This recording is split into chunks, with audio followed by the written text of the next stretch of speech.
Watch out! I'm taking cover!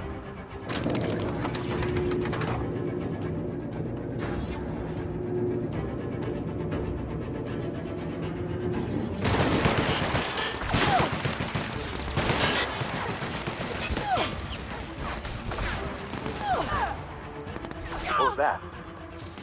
Solid kill! On your left, Captain!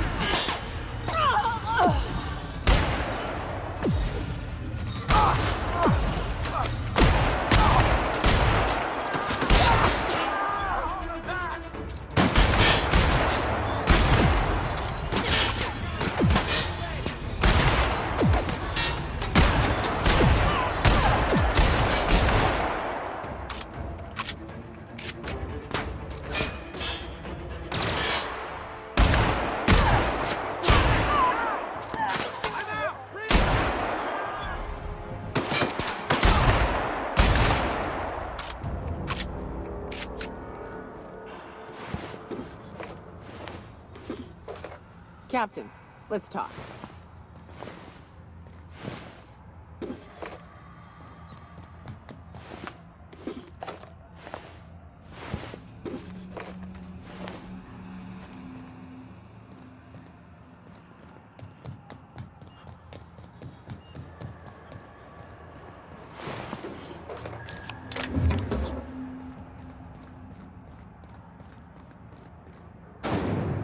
I'll never see it. Incoming!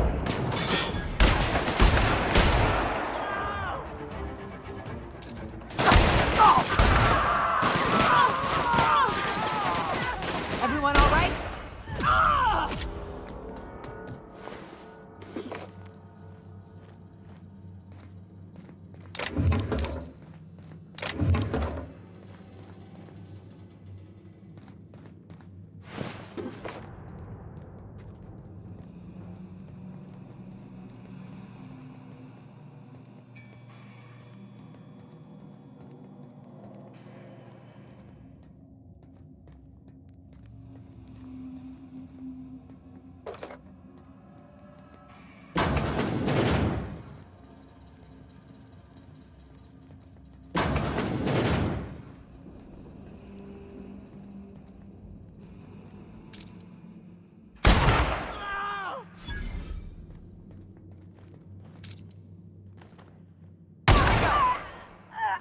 Cover me! I'm going in! I can deal with this one!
was nice. Calm before the storm and all that.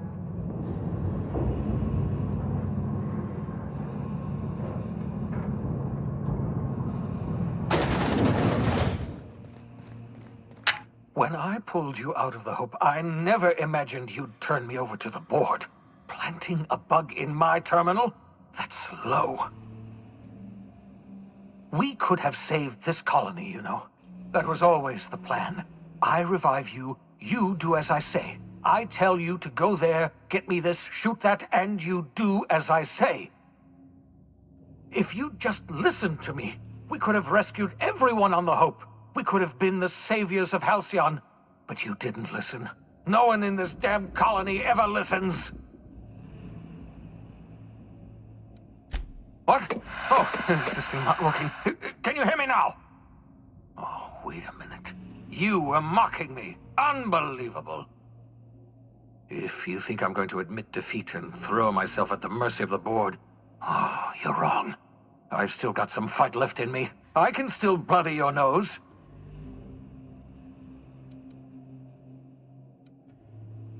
Too late now, old friend. Can't stop the laws of physics. Oh, equal and opposite reactions and all that. Push a body, and we push back.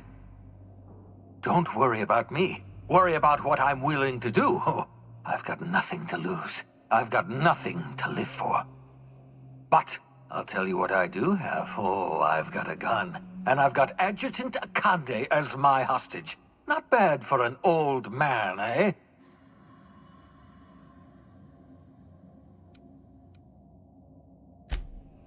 Well, yes. The adjutant is your employer, after all. I was expecting something of a reaction.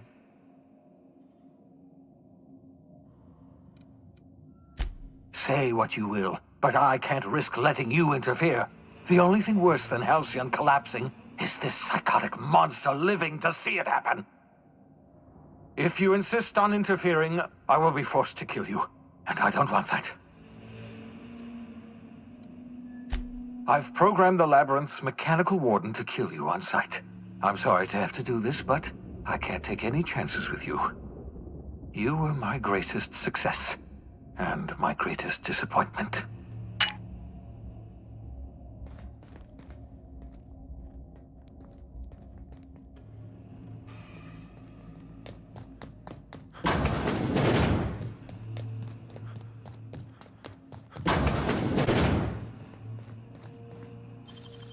Great work. Nicely done.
Trespassers terminated.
Join me for a second, will you?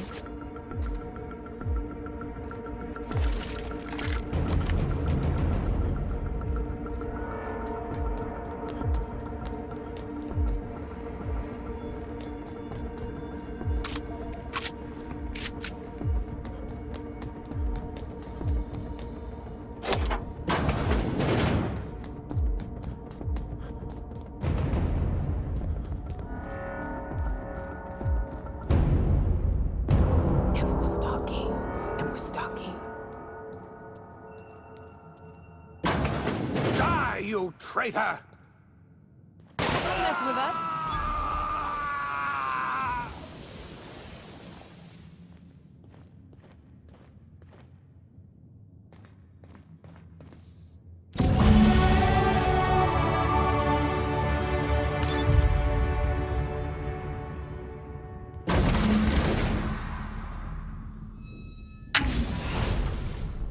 Thank the law you're here.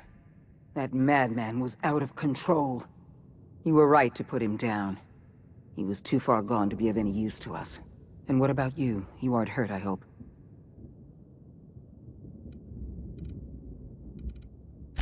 I'm not hurt. Well, except for my pride. I can't believe that lunatic got the better of me. You've put down the worst riot in our history. Rid the colony of a dangerous madman, and saved my life. The board owes you a tremendous debt. We don't have a moment to lose. We're gonna have to work together to save Halcyon, because the situation is far worse than you imagined. We've lost all contact with Earth. It's been 3 years since we've received a message. We've had no contact, no signals, nothing. Earth has gone dark. 2 years ago, the Earth Directorate's frigate disappeared en route to Earth. We don't know if they ever made it. We don't know if there's an Earth to go back to. So we've got to make do on our own. Seems to me that'll make us stronger in the end anyhow. We must find a way to carry on by ourselves. For better or worse. Halcyon is the only home we have left. We're alone, Captain. That's all I know for certain. Whatever happens to this colony, we're going to have to deal with it on our own. Returning to Earth is not an option.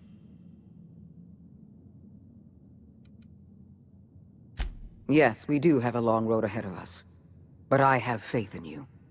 The service you've done for this colony is nothing short of extraordinary. You're the reason I'm still standing here today.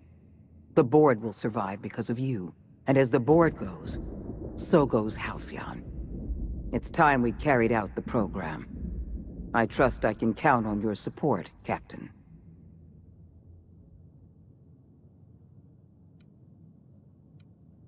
I'm pleased to hear that. The program is too important to hand over to the board's bureaucrats. That's why I'd like you to take the helm. I'll see to it that the Lifetime Employment Program operates under your supervision. We'll work together to save this colony. We're on our own now. Earth isn't coming to save us, so we're going to have to save ourselves.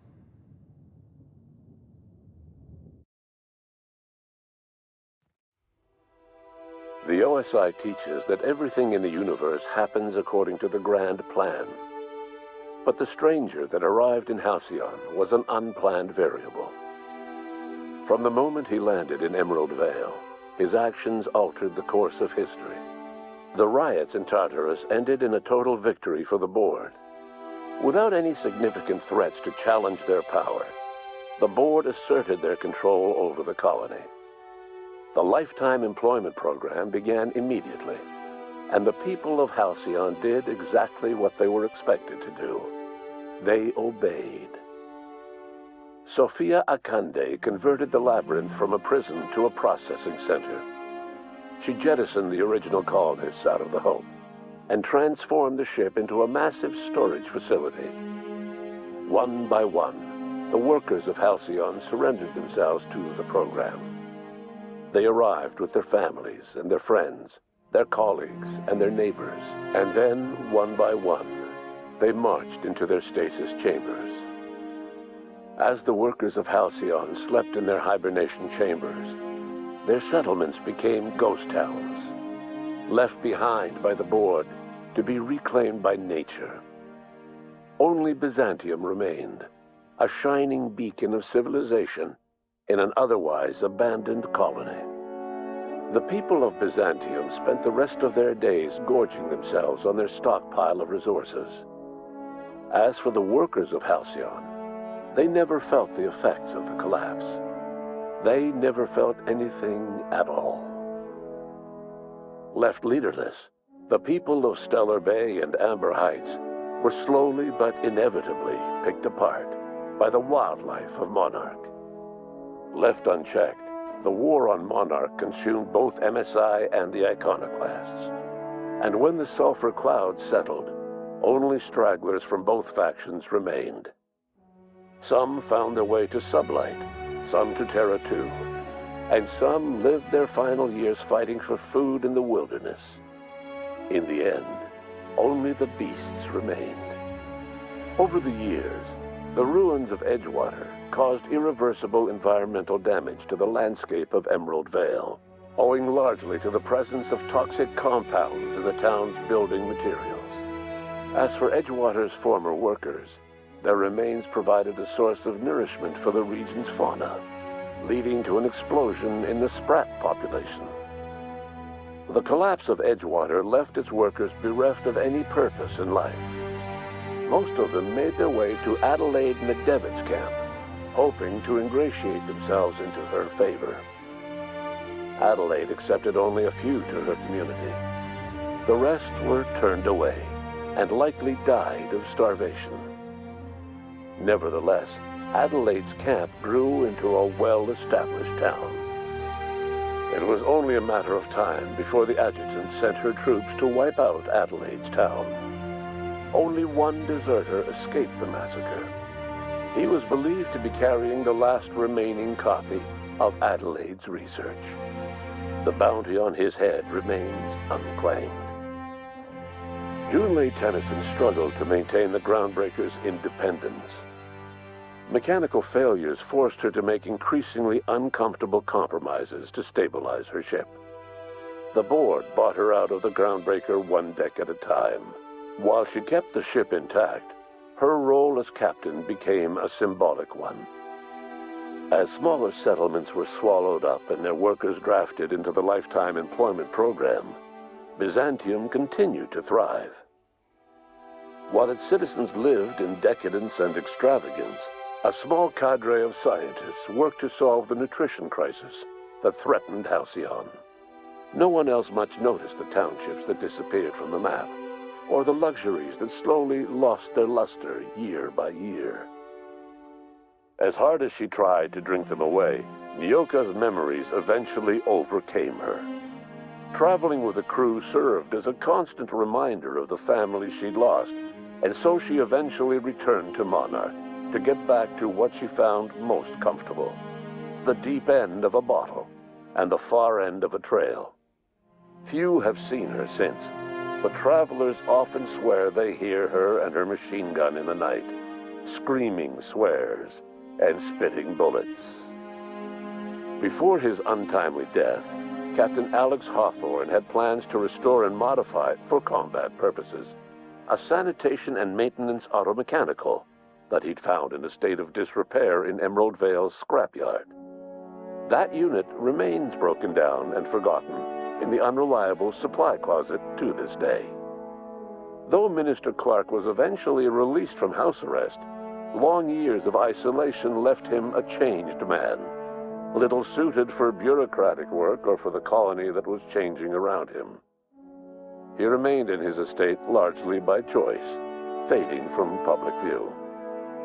Adjutant Sophia Akande was instrumental in executing the lifetime employment program. While the rest of Byzantium celebrated, Sophia returned to work by partnering with you. The two of you worked hard to ensure the lifetime employment program ran smoothly.